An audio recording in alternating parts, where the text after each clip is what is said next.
All right, so let's jump in. So I wanted to start with this one figure to highlight how many of us are actually in STEM fields. The vast majority of the STEM fields in green are actually in this, vast majority of the international students are in green, are in STEM fields. And it's been like that for years, since 2013, all the way up to last year.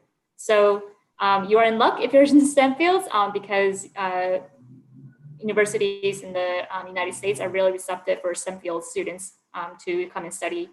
And I was looking at some data, even computational or engineering, mechanical engineering, those fields actually have like sometimes 70+% of international students enrolled. So it's a really good sign that if you're interested in STEM studying in the States, this country will be receptive to having students.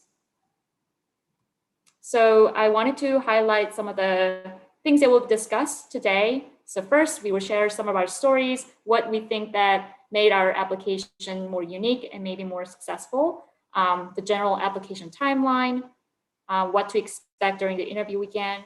And then after you get the admissions offers, congratulations, what to do next is something that we want to discuss briefly. International fellowships are something that we often hear about, so we want to address that. And then finally, the FAQs. So first, our stories. Let me start by sharing what I think was important to ultimately make my application successful. I think it was really important to draw a picture of myself as a person, as an individual before the admissions committee, because you only see like records, the GRE, which isn't no longer required in most places. But you're more than just a number, you're more than grades and experiences. And I think it's just as important to talk about yourself and your really general outlook on life and how you approach things in life. So one thing I wanted to highlight is that at the time of application, I had 0 publication and 0 research fellowship granted, which I think is something that I hear all the time. Like, do I need to have an application with a publication, or do I need to have a grant for my research? And no, you don't. Actually, it's going to help, but it's not required, and it's shouldn't be expected of anybody because it has a lot of factors that you have no control over. And so I want to highlight what other things I did to make my application a little stronger. So at the time of application, I had 2 poster presentations, which one of which was the STEM Research and Career Symposium. I linked it here. You're going to have the access to slides later on, so you can check it out. Now it's called Laney Visitation. So it's for students interested in the Emory University grad programs. You can go, and I know a lot of other universities also offer the similar opportunities to present your research. And it's something that you can talk about. In this case, I talked about the result of research for 2.5 years of post-bac research in the neuroscience lab because I was applying to a neuroscience program. But I also wanted to say that there are a few other research fields that I was working in. So one summer internship, one research practicum, none of which was related to neuroscience. And so at this visit, I asked one of the admissions committee members, like, does this look frowned upon when I have multiple different types of research in different fields? Because does it seem like I'm kind of, directionless or not focused? And what I was told was really encouraging, which is that you had multiple different types of research experiences, and you chose to stick with neuroscience, and that actually strengthens the commitment to research in neuroscience. So that was one thing that I learned from this. And I highly encourage you, if you have the chance to be in the States and present your research, or even better nowadays, I think a lot of online virtual fairs are available. So you can totally talk about your research and ask questions about specific programs and specific aspects of your research application. The next thing, one of the most frustrating things about finding research opportunities or experience was that when you're trying to find an internship, a lot of internship places require experience already. And I was under the impression that internships are for people who don't have experience, to gain experience. But this is something that I was struggling with because I went to a very small liberal arts college where I didn't have a lot of research opportunities to gain research. So one way to solve this problem was actually cold emailed the head of the research department at Novartis, which is a pharmaceutical company. And I knew that they had summer internship programs for undergraduate students. And it's a paid research internship. And I highly encourage you to check it out if you are interested. And what I wanted to highlight is that I asked the head to help us arrange a school trip, field trip for students interested in the field and learn and network with the scientists at Novartis.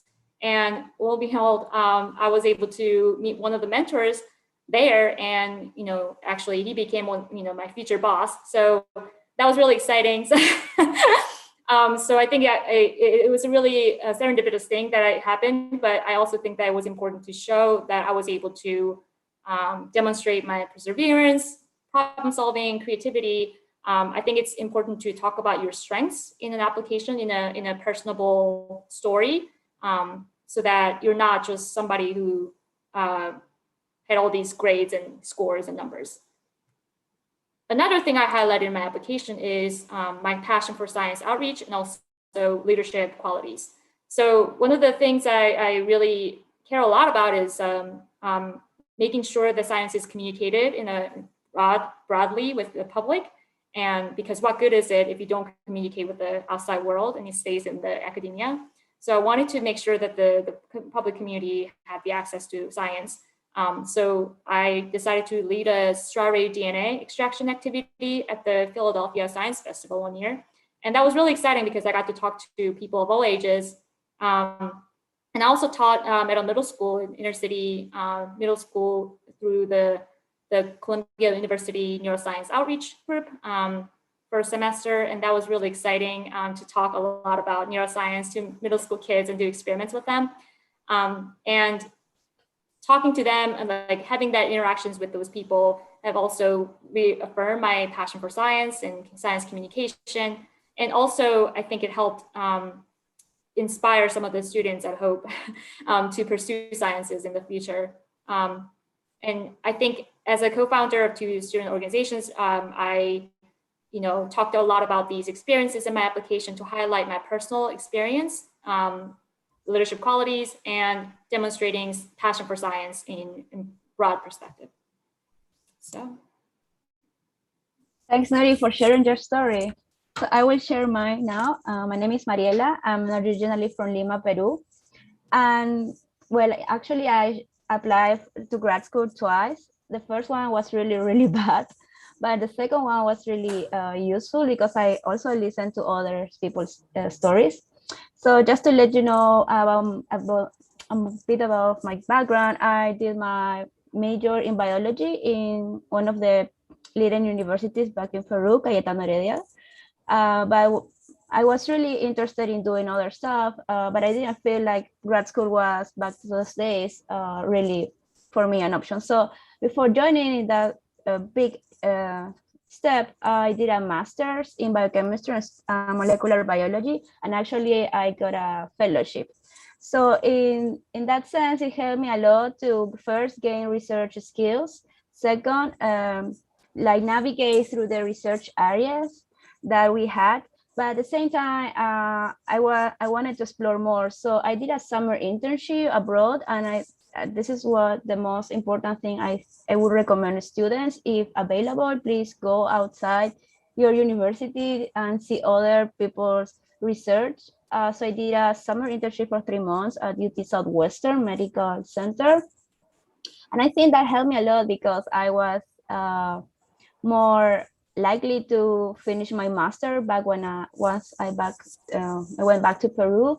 Second, I started applying to travel grants and workshops, and not only in Peru, but again, to come back here in the States to get more experience. And as Nuri said, all knowledge that we create and we learn cannot stay in academia. So at the same time, I was looking for other experiences, and I think science outreach helped me a lot. So I volunteer for an NGO that it's called the Mini Academy of Science and Technology. Unfortunately, because of the pandemic, now it's closed, but we had such a great time.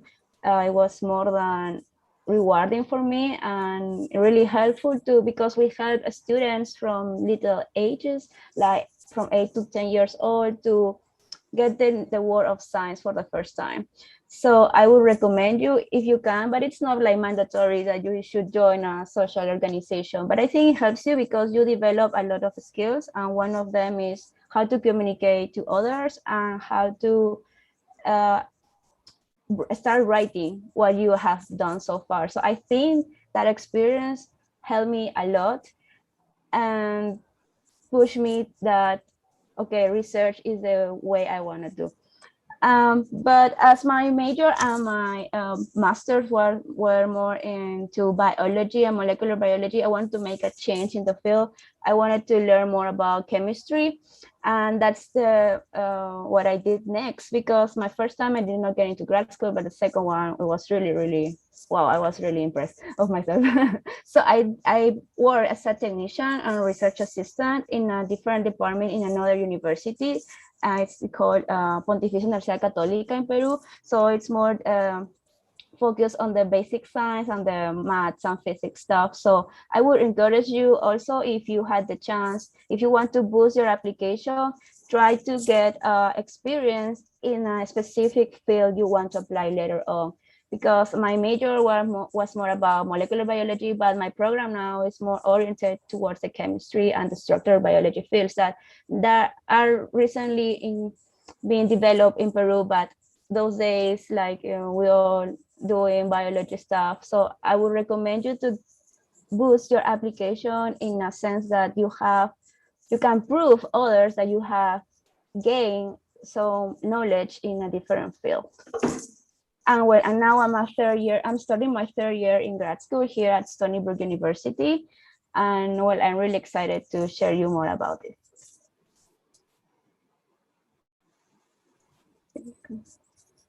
Okay, so we're going to go next for the general application timeline.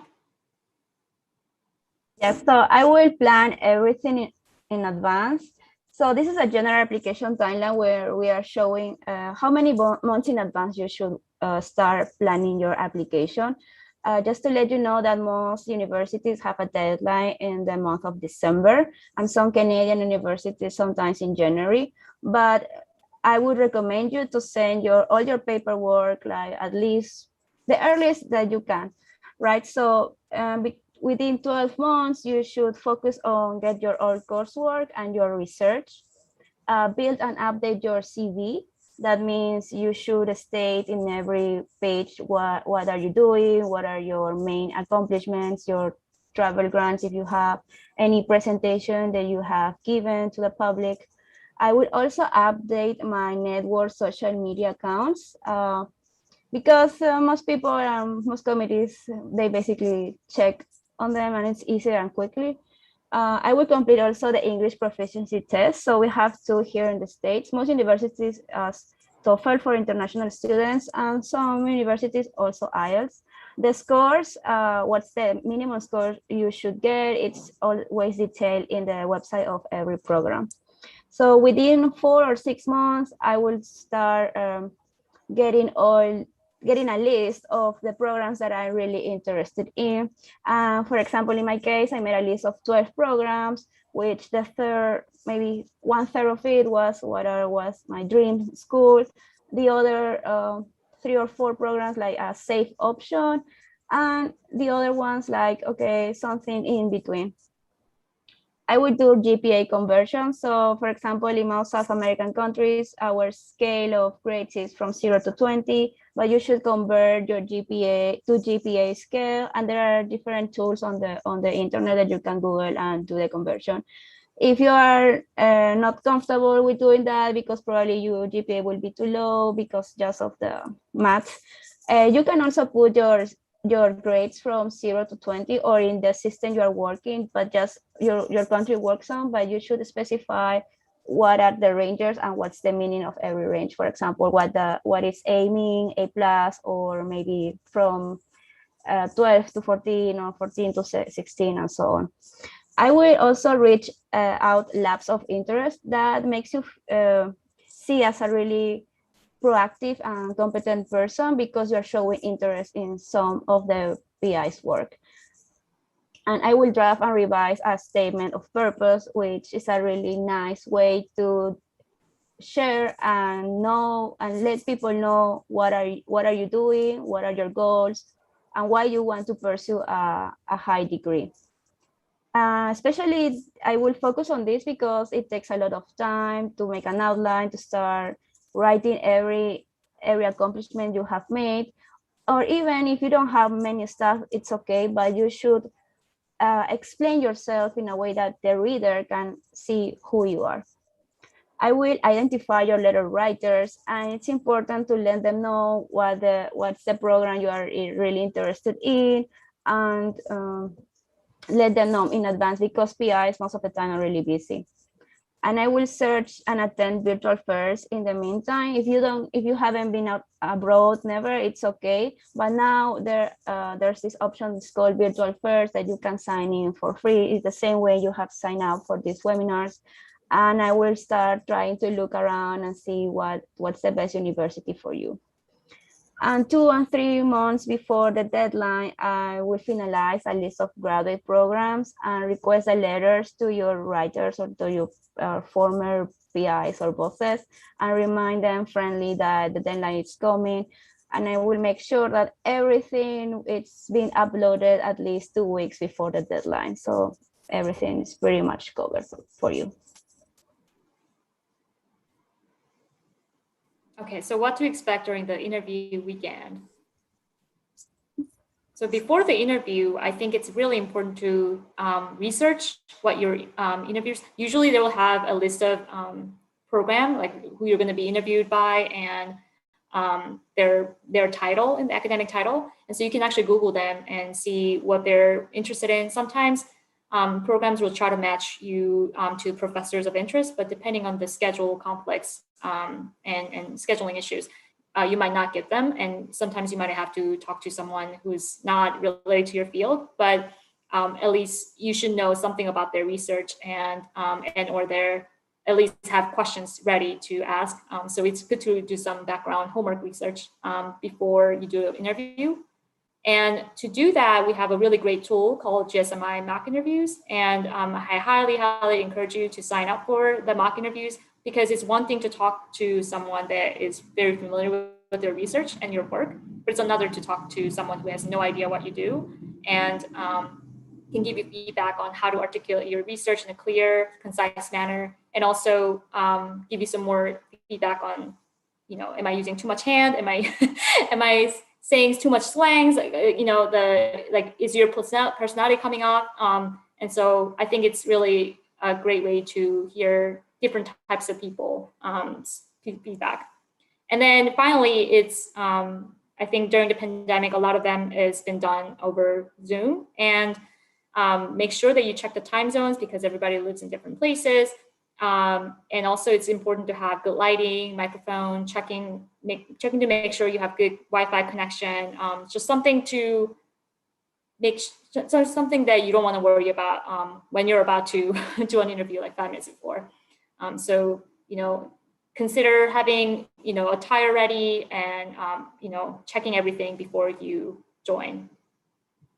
And at the interview, of course, start with breathing. I think it's really important to breathe and talk slow. And so you're just, you know, you're letting people to understand what you're saying. And then it's really important to make good eye contact. I was actually told once in a virtual interview that I was supposed to look at the camera rather than the person in the Zoom, which is a really difficult thing to do. And it's an awkward thing to do unless you're really used to talking to a camera.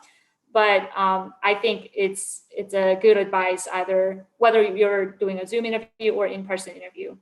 And also, if you're meeting someone in person, make sure you give a firm handshake. And I think it's something that a lot of people don't think about, but it's a really good first impression. And a lot of Americans would expect a firm handshake, and that gives a good first impression. And then another thing that I wanted to highlight is that be confident talking about accomplishments. You're very accomplished to even get an interview. So the fact that you made it to the interview means like you're almost there. You know, they just want to make sure that you're a person that you say you are in a paper, and just take it easy, and that definitely don't be shy away from talking about your awards, what you did. And I think confidence is really key. Ask a lot of questions. Again, going back to the previous slide where I talked about it's important to do background research on the interviewer, so you have something to ask. If you really don't have something to ask, I always tell people, is there anything that I could improve on for my next meeting or next interview? Can you get some feedback? I think that's always like something that you can ask at the end of the interview, and you don't want to be sitting there in silence. And it also gives you some opportunity to learn about how you can improve for the next one. And while you're getting interviewed, it's a two-way street for the interview. So you're just as much as they're learning about you, you're also learning about them. So make sure you ask a lot of questions that matter to you, and keep track of anything that you like and don't like about the program. That will help you kind of determine, narrow down which programs you want to actually pursue. After the interview, I highly encourage you to send thank you emails. Sometimes it's encouraged. Sometimes people don't talk about it, but I think it's kind of expected out of politeness. You want to say thank you for their time. And if you can make it personable, personalize it a little bit for different interviewers. If you can remember things that you discussed in an interview, you can say that. Or if you have questions that you couldn't answer, and you say, I'll get back to you later, definitely get back to them later in a thank you email. And you want to discuss your interest again in the program and why you would be a good fit for the program. And then at the end of the day, you just have to wait and see. And going through this interview weekend can be really stressful, but after the fact, it's really fun because there are a lot of fun social events available if it's in person, hopefully in Zoom also. So decompress and breathe, forget about it, and then enjoy it. Most simply, just enjoy the process. So next is admissions offers. What do you do next? So what do you do next? Well, things have changed because of the COVID-19. So there are a lot of travel restrictions, but I think this information, you will find it out in every website of the program you're applying for. There are different requirements for vaccination, testing, or for quarantine, and that depends on the country of origin. So most stuff you can check two websites, the program itself or the CDC travel guidelines. Once you're accepted, you will receive a document that it's called I-20 form, and you usually have to pay a fee of $200. And to apply for a non-immigrant visa, you have to pay $160 as well. So another requirement, it will be the immunization records. So when you were a baby or a kid, you have received different vaccines for different diseases. So you can ask your doctor if you have all this documentation, or you can get an antibody blood test to see which one you have received before. To apply for grad school, you just need an official transcript, but once you get accepted, you will need to send the original ones or the official ones. You can use different services like FedEx, UPS, or other courier service. And if you come from a country that English is not the first language, what you will probably need is to translate your documents and certify them that they are original. I think one of the important things to do is related to finances, and I would say that you will not get paid until September, which is 1 month after you enroll. I would consider costs like relocation. For example, if you live in the States but you're moving to another state, still you need money for that. But if you come from another country, you need to pay the first month of your rent and the house deposit and so on. So the cost of living, it's really important to consider it. You will need also food and health insurance. Well, most PhD students get a health insurance, but if you want to buy a travel insurance before coming here, I mean, that's additional money, you have to consider it.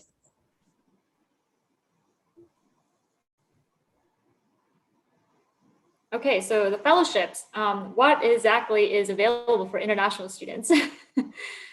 So to keep in mind, most international students are not eligible to apply for majority of the US government funding because they're only available for to US citizens and permanent residents. And so this includes the NSF grants, NRSA, F-31, and DoD, Department of Defense funding. So keep that in mind. There are a lot of funding opportunities outside of that, but this is what most US citizen students would be applying to during grad school. And some programs aren't able to afford to take international students because of this ineligibility issue. So keep that in mind. And it's another issue that to consider, since you're less likely to secure funding on your own. Some labs who don't have a lot of funding, research funding for PIs, you might elect to find labs that definitely have funding for you. So that's another question that you want to ask as well. So like I said, securing funding helps, but it's not required and it's not expected. Like I said, I didn't have any funding coming in, and I still don't for full research fellowship. So I've been lucky to be in a lab where my mentor has funding for me, but it depends on a lot about the research and obviously the PI and everything. So you want to consider that before you join a lab.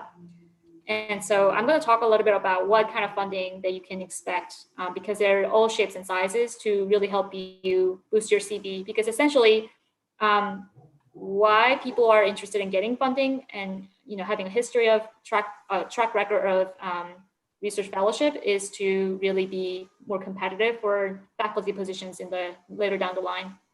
So there are two major sources of pre-doctoral funding once you get into grad school. So one is internal and the other one is external. So for internal funding, there is something that's called, something that's program specific. So for example, a lot of those programs have merit-based research fellowships for people who are incoming students. And this is something that I think most universities will offer. And so whoever gets accepted into the program is eligible regardless of the citizenship. There's also school-wide fellowships, and mostly it can be something like teaching or dissertation completion fellowships that you can look out for. So keep that in mind. There are both of these fundings are obviously different sizes and shapes, but they are available and they're more accessible to you because they're internal funding. For external funding, conferences have travel grants. Social media ambassador was another thing that is kind of interesting because you get to be, the volunteer for uploading things, what's happening in the talks and things like that on social media platforms, and you can actually get your the conference registration fees reimbursed and travel grants reimbursed. So travel fund reimbursed. So it's another way to boost your CV by having that record.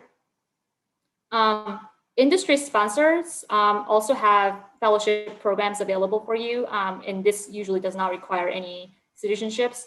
So Facebook, Google, Microsoft are all computer science fields, and they all have fellowship programs for people of all from anywhere really. It's a global company, and private foundations like Fulbright. I think it's called American Association of University of Women. This is also has international fellowships for pre-doctoral women, and other foundations like American Heart Association, American Epilepsy Society have smaller grants that are research topic specific. So if your research lies into one of those, you can apply for those funding as well. So not a lot, but there are some, and I'm happy to walk you through more if you have questions about that. So next is a frequent asked question section. And this is the most important part of this webinar, so feel free to ask us before this. Which program should I apply for? Rotation versus PI sponsorship? Well, this question is very personal. It depends on you. What is the most important thing to you? Go to a high-ranked university or find a PI in a specific research team, or going to a place that it's near by your family. I don't know. Rotation, I would say that most PhD programs in the biomedical fields require at least 3 rotations. And if you are not sure, you can ask for another one, which is a 4 rotation. But if you're completely sure what you want to do and you are more focused, or you want to continue a topic that you have done in your master's and now you wanted to do it, like go ahead for a PhD, well, I will look for a PI and I will discuss with him or her if she has the funding and the research topic you're interested in. So you can go for that option, and you can ask this person if he or she can be a support in your application. So once you apply, this professor will say, okay, I will accept this student in the first or second year. Okay, so second question is, how do I translate my transcripts and also convert grades to a 4.0 GPA scale? This applies to students who are applying from universities that outside the United States, and they have people who are licensed to do this translation work. So you can definitely contact either your school international offices, or your online tools are also available. The converting grades also is, there are handy tools available online that you can search. And it seems to be super easy. I have not done that myself personally, because I went to an American university, but it's something that other people have gone through, and we can help you through that as well. How should I approach potential mentors before applying? Well, you can first send an email saying why you're interested in the lab, what do you like the most, and what would you like to do in that lab. That's one way. And the second one is, once you are accepted and you're starting doing rotations, I would say to contact them as soon as possible. Because of the COVID-19, everything is virtual, so I would request a Zoom meeting with them. And remember that you're not the only student that it's in your program. There are other students from other different programs that can be shared that want to join the same lab as you. So I would do this really early on. So there are different ways to contact mentors, or you can even ask a senior graduate student to see what's the best time to talk with a possible mentor. Is it appropriate to ask if the PI I'm interested in has funding? Yes, for sure. Actually, this was one of the 2 questions I asked very early when I was looking for rotations. My PI actually, I think it might have been the first or second question. Do you have money for me? I think it's something that you need to be really transparent, and the PI should also be transparent with you about what their funding situation is.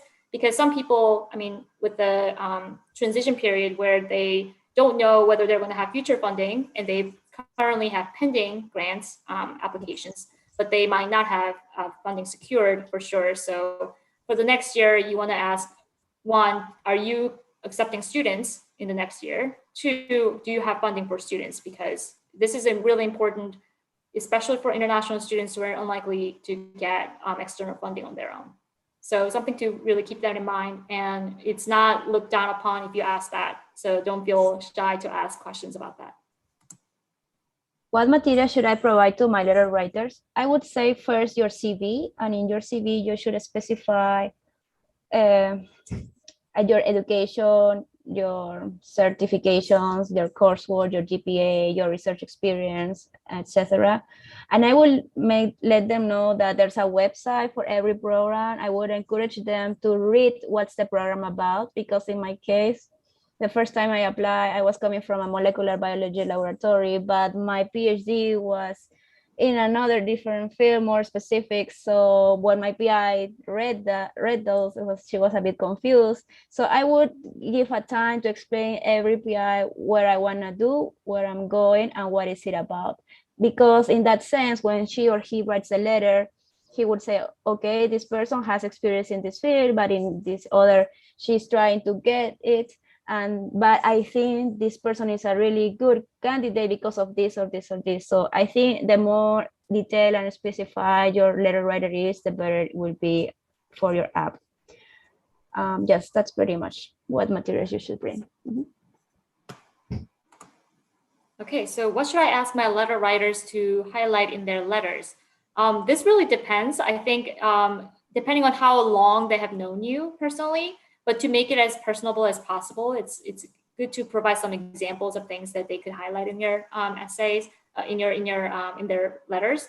Is problem solving skills, leadership qualities, and creativity. Like outside of research experience, I think it's another way to highlight you as a person and then as an individual, because you're not just somebody who does research, but you're a person as a whole. And so what makes you unique is something that they should really highlight. And why if there's a certain aspects of the program that you want to you think that that you're really good fit for, you should highlight, especially if they, on the school website, they talk a lot about outreach programs, then you should highlight that because it seems to be what they're interested in. For example, if a program is interested in like neuroethics or something like that, and or social advocacy events or opportunities available, then you should highlight your interests or your experience based on the school's mission and what they're looking for as well and what they have opportunities for. So I would say letter writers are really good at writing because they probably have a lot of experience of writing letters, but for someone who's not in the United States, they need more guidance in what American universities might expect to see in the letter.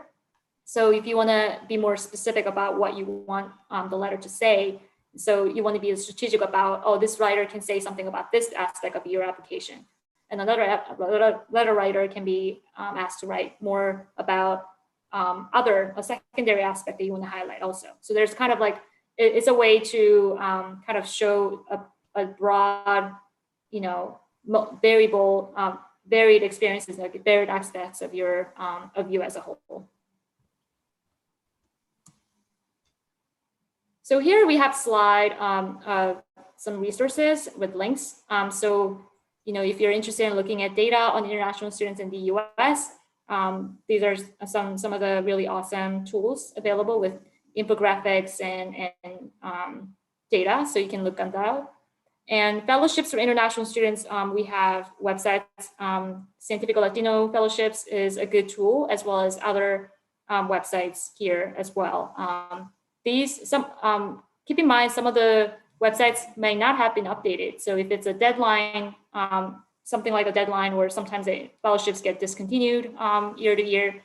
So you want to check that. And once you have a link or a name of the program, you want to check the actual website that offers the fellowship to make sure that it's continuing still, and also the deadline, which varies from year to year.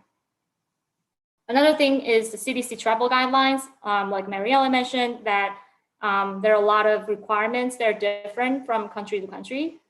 So depending on where you're coming from, you want to check what the quarantine or testing requirements are before coming in, so you can kind of work backwards and see how much time you would need to allow for before starting school.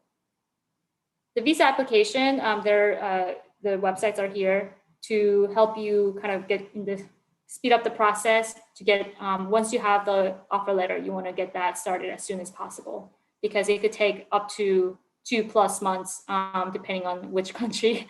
Again, there's been a lot of backlog especially for during the pandemic. So just to make sure that you have everything submitted and you're just waiting, you want to get that started as soon as possible.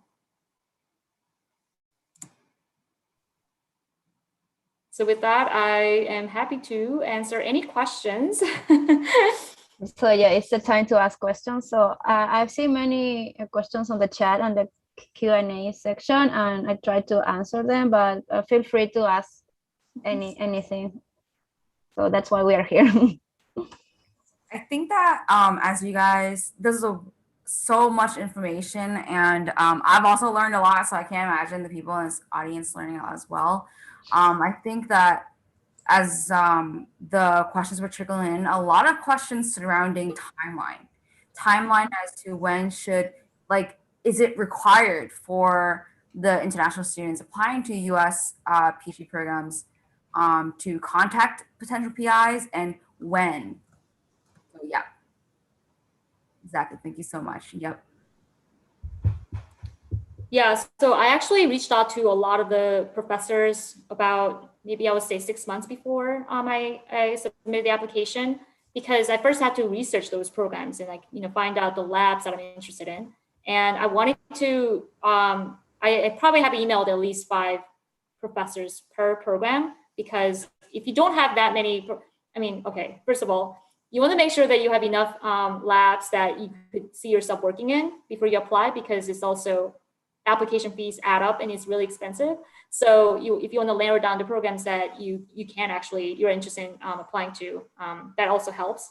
But also I wanted to make sure that the PIs I'm interested in are accepting students, are available, and are actually responsive to emails. That's another thing that I wanted to check, is that do they actually respond to emails and do they have funding before, because you're not only looking at the program as a whole, but also the lab of interest, which you will be spending 5+ years working in.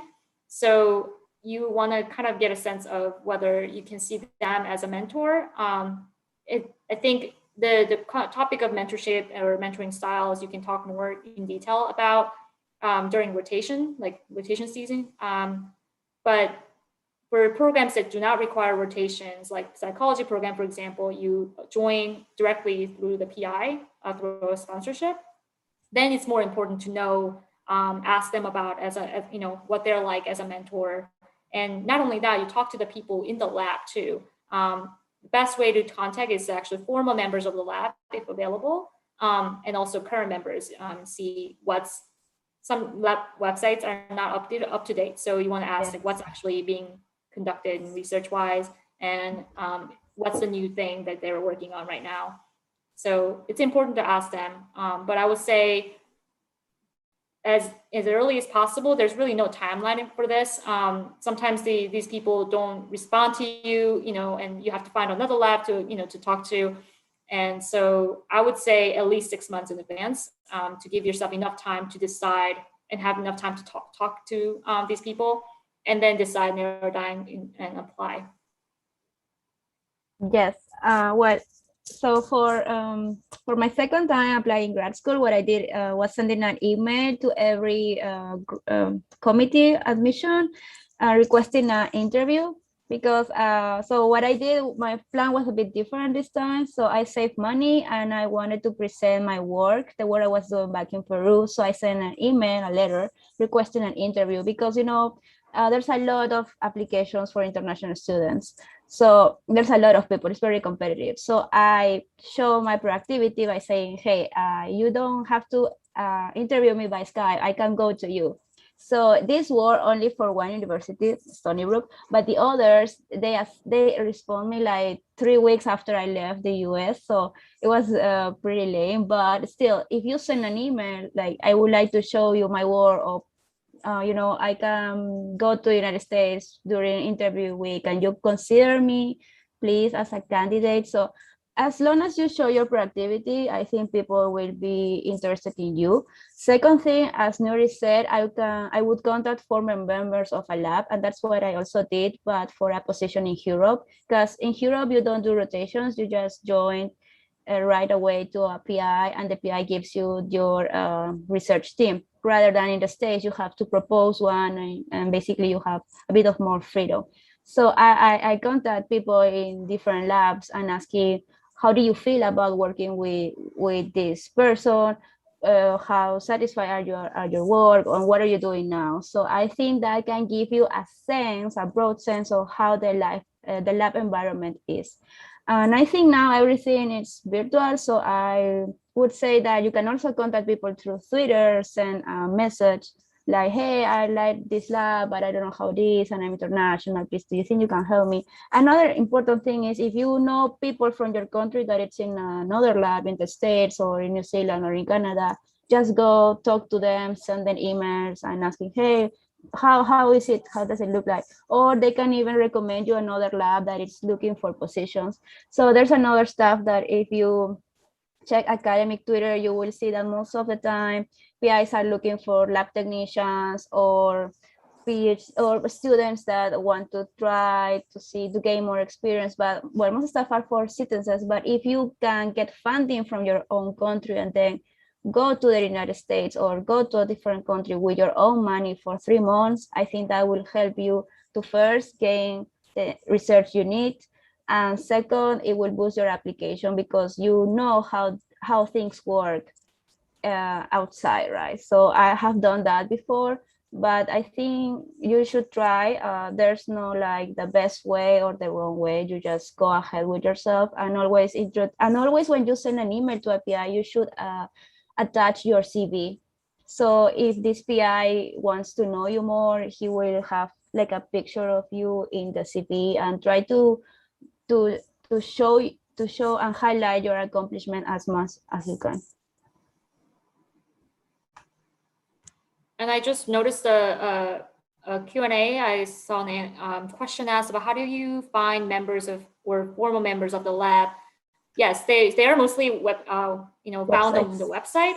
And also another way is looking at their journals, publications, and seeing who was actually on the author list and contact them as well. Especially if it's the older papers, like within the 5 years, you can ask them and see where they are. You can also ask them about that and what was the normal publication, like what is the number of publications, to be expected from the lab.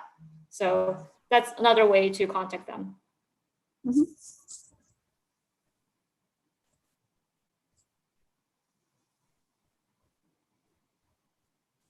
I actually noticed a question in the chat, and it was asked a little bit ago, 10 or so minutes ago, by Isabella. And I think this question sort of is an umbrella question. It doesn't just pertain to international students. And Isabella's asked, if I only have very little research experience, how is it that I emphasize my value to a lab I'm interested in the application? Yeah, so that's a good question. I would say that you can talk in detail about the classes or the non-research experiences that you've had that draws you into the field of interest, and talk about what you think you will be a good fit for that labs particularly, or also what type of research you see moving forward. Another thing you can discuss is, if you read a paper from the lab of interest, what is the next step that you can consider, that you can see yourself doing, pursuing in the same line of research, or really highlighting your skills that you bring to the table, and also your experience that's not, maybe a science class that that you're exposed to, or the papers that you've read that got you interested into this field. And sometimes things happens where people switch fields. So for example, I have a coworker and somebody in my cohort that switched from physics to neuroscience. And so she had really no experience and has never taken a neuroscience course, or has not worked in a neuroscience lab, but she wanted to apply the methods that she knew that existed in the physics field into neuroscience. And so there's another way that you can highlight. It's not a limitation, it's more of an opportunity for showing your creative, it could be a strength to really highlight. So I wouldn't take it as oh, I don't have a lot of research experience, but I would actually say it as like a strength. Like, this is what I think it would be important for the next feature of the lab or next phase of the research. And this is what I think I could contribute. And I think that could be a really good and creative way of addressing that. I also do want to add that, if you do see that, if you do realize, oh, I want to, I have very little experience, but I want to explore more. A lot of people in my cohort, and then a lot of people that I also know, it's not frowned upon, it's actually a strength, is take some time off and do a post-bac, or, take a year and be a lab tech to gain the skills, right? So that is also something that you can do as well. So in the meantime, so if you're applying this year, you can always start thinking, oh, like, let me reach out, right, to PIs in the universities in my local area and see what I can do, right? Like, what are some kind of skills or techniques that you want to pick up? So that's also another thing to consider. Yes, I think being a lab technician really helps you, because you are learning different techniques, and then you gain a lot of independency in the way. And once you join a program, you feel more confident on doing things on your own. So I think that's a really good advantage of being a lab technician or a research assistant. But the more you know other techniques, the more the more ability you will have to solve a problem in biology or in chemistry or so on. So I would say that it helps you a lot.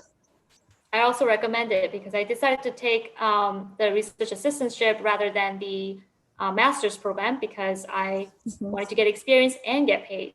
So that's Exactly. another. Yeah, you get paid being as a lab technician. Exactly. That was one of the things I also want to bring up is that we also just had an overview of the STEM PhD application process just on August 23rd. So it just happened recently, but where we differentiated why is it that you may want to pursue a PhD? And that is the biggest distinction, that being that for masters, right, you just take courses and you do a thesis and you have to pay, right? Tens of thousands of dollars for it versus a PhD. Mariella's touched upon it, but depending on the program as well, most of the PhD students have health insurance, and also tuition is free. You don't have to pay for tuition, and you also get paid for your housing and all of that. Yeah. So that is the biggest distinction. And masters, I don't believe you have rotations. You just are assigned, like you choose an advisor and.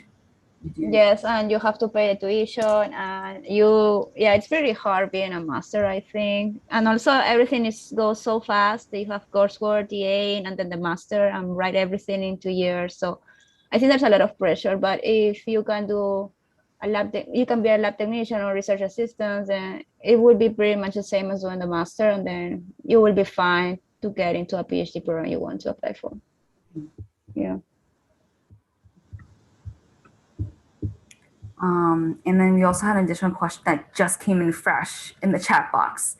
But just to sort of condense it, Shilpi, I really apologize if I'm pronouncing your name wrong. Please forgive me. So Shilpi has asked regarding sort of showcasing, their knowledge. That's okay. Showcasing the knowledge from a project. And so how can they do that, right, if that research project is not complete in the statement of purpose or a personal statement of PhD application? So this is something that I think the mock interview would be really helpful for, because what you do in a bigger project in lab may be a very small portion, but if you can articulate why this research was important, why this need to be done, give you kind of rationale for the research and the significance. So like the two things that grant applications always look for is rationale and significance. It's like, what is the broader impact of this research and why did you do what you did? Besides the thing that you actually did in that project. So I think from there, it's important to be able to articulate that. And so, you can talk about, I did a Western blot, but that doesn't really tell us much about like what skill sets you have or what knowledge you have outside of you are able to run a Western blot, which is an important skill. But I think beyond that, I discovered this, or our lab discovered this, and this is important because this protein is involved in X. So something that's more tangible and more significant than just talking about your lab tool methodology that you can do. Exactly, yes. What's the main discovery you have tackled in your project? What's the most important thing you can share with the reader? There might be something that it's tangible, as Nuri said. So I think that helps a lot, even though it's not finished. I also want to point out we have a webinar on how to write an effective personal statement coming up at the end of this month. The date is not set, but then we do get into the nitty-gritty details of how to craft a personal statement. Like, so you're gonna have like 2 pages. Most programs will, in the applications, it's 2 pages, single space. That's very little space, right? So I think, like, how is it that we talk about, right, our research projects from this experience and that experience in such little space? And as Nuri and Mariella mentioned, it's big picture, but also when when the admissions committee members, right, are reading your essay, they're curious about like, what was your rationale? how should you think through this, right? Like troubleshooting, because eventually in your PhD, right, it's like 5+ years, and it's not going to be rainbows and sunshine. It's going to be a lot of highs, a lot of lows, but a lot of lows too. You know, you're going to troubleshoot things. So they're really interested in what was your thought process, right? And sort of what did you learn throughout the process of troubleshooting, problem solving. So. Mhm.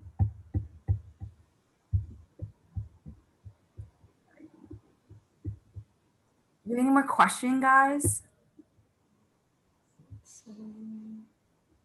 Any questions? I think there's think the Emmy Amy, yeah, about the rotations, if they're needed or not.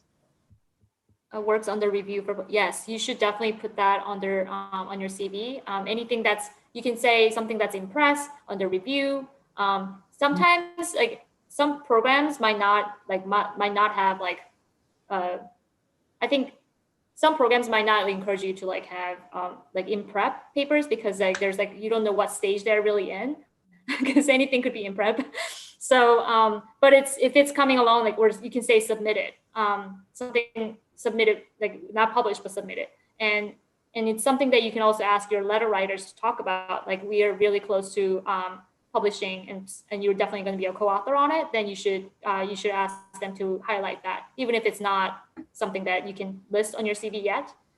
Another thing that you can ask is that if you helped your PI on reviewing any works, or like editing, or also grant applications, if you had any help with that, then you should ask them to submit, because it's something that you can't add to your CV, but it's something that your letter writers can talk about. That through this help of this student, I was able to get this grant, and that's really a huge thing too. Yeah. Yes. Mm-hmm. And there's also a really good question that just came in. So someone has asked, my undergrad advisor is a researcher who knows me best, however, is not a doctor yet. So I'm assuming no doctorate degree. Should I still ask him for a letter of recommendation? Wow, that's a difficult question. I think programs usually require a research mentor, or usually the lab head, the PI, your current lab, and one maybe professor from your college school classes. And then obviously you can't ask a family member or a friend. But I'm not sure what as long as you have 2 required letters from PhDs, maybe you can ask another, but I think it would be dependent on the school. So I would actually ask them about that directly. Yes, it's a hard question though, but I would say that I would ask someone that it's a researcher, at least has a master, or has publications. I think that's the most important thing, if it has published before. So yeah. So this is actually a really common situation. Yeah. Mm-hmm. So in this certain case, so most likely, let's say that I was actually once in sort of like a biggish lab, and so the PI like maybe talked to me. I had a meeting with him once, and it was just I just told him about our future career plans, which was like I plan to go into graduate school, and I was in that lab for like 2.5 years, right? But I met the PI once, but Wow. I worked under directly of a postdoc. But that postdoc was saying, hey, this is actually a situation where typically, right, if you're most likely not going to work directly with a PI unless that PI is a junior PI, right? There's not that many other people who are trained to also train you, like new people, right, or undergrads. And so in this situation, the PI, whoever's the head of the lab, will tend to talk with you, and also, or actually your your undergrad advisor who doesn't have that doctorate degree. Hey, can you sort of draft me, a letter of recommendation, or can you just give me some pointers? What did you notice about, like, the student? And so the letter should come from like the head of the PI, but then have a meeting, right? Like encourage your advisor to have a meeting with the head of the PI and be like, hey, like guide the PI what to write in a letter of recommendation, because that was what happened in my case and with a lot of people's cases as well. Yeah, actually, that's exactly what happened to me as well, is that I was working directly under a separate PI, but then the lab head might be someone else. So you wanna make sure that the letter is as personable and as detailed, telling your story as a person rather than, oh, this person worked here from this year to that year. Like so that kind of level of detail is going to be coming from someone who knows you best. But I think for the reputation, I guess you could say, should be coming from someone with with a title that you can say. Mm-hmm. Yes. That's a great question.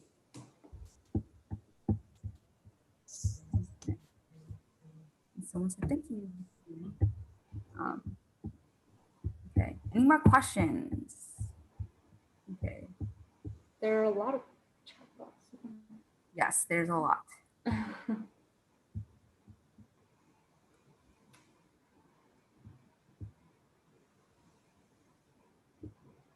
Should I stop sharing the screen? Do you think we'll need more? Maybe go to the last slide. So yeah, more like personal questions. If you guys are ever hesitant or you guys are unsure about like your specific situation, do not hesitate to email scientificolatino@gmail.com, but also follow the amazing speakers. Follow Nuri, follow Mariella on Twitter. Please do. They are so knowledgeable and their emails are right there. And so please note it down. And remember that this webinar is also like on our YouTube channel. So if you're like, oh crap, I did not write down the emails or the Twitter, don't worry, it's on YouTube. So check that out as well. And so please don't hesitate to reach out to any of us, Nuri, Mariella, or even Científico Latino for really more general questions about like your situation, because we're here to help you guys. So yes, please talk to us. I love talking to people. Yeah, just feel free to reach us. It's fine. You can send an email always. Yeah. And I think people are on Slack. It's usually sending posts and everything. I think communication is working there. So I would say that if you join Slack group, it will give you more view of what others are doing, and you won't feel alone, right? Because you're not the only one who's applying to grad school. We all been through that, and it's really stressful. And I think listening and hearing and reading from others will help you, One more note, if you guys are not part of our graduate school mentorship initiative, which is what the acronym is, GSMI, our applications for accepting like mentees who are considering applying to this cycle, this fall 2021 PhD programs has closed, but we recommend you to check out Project Short and Muse, which are very, very similar programs that they're spearheading, very similar to GSMI, where they're also helping students and mentees apply to STEM PhD programs in the US. Okay. Yeah, highly recommend it. I'm part of the mentor program, and it's awesome. Yes, me too. If you're applying to next year for GSMI, if you're applying to PhD programs, please follow us on Twitter. So that's where you get all the announcements, all the updates on webinars, on when we are starting to accept students again, mentors, mentees. So yeah. Okay. We have no more questions. I guess that we're gonna end the webinar here. Thank you all of you guys for coming. Also, thank you, Nuri, Mariella. Thanks everyone. I love the questions. This year were more interesting. Yeah. Alrighty. So more soon. Thank you guys so much. Where are you guys Thanks. See ya. Bye. Bye.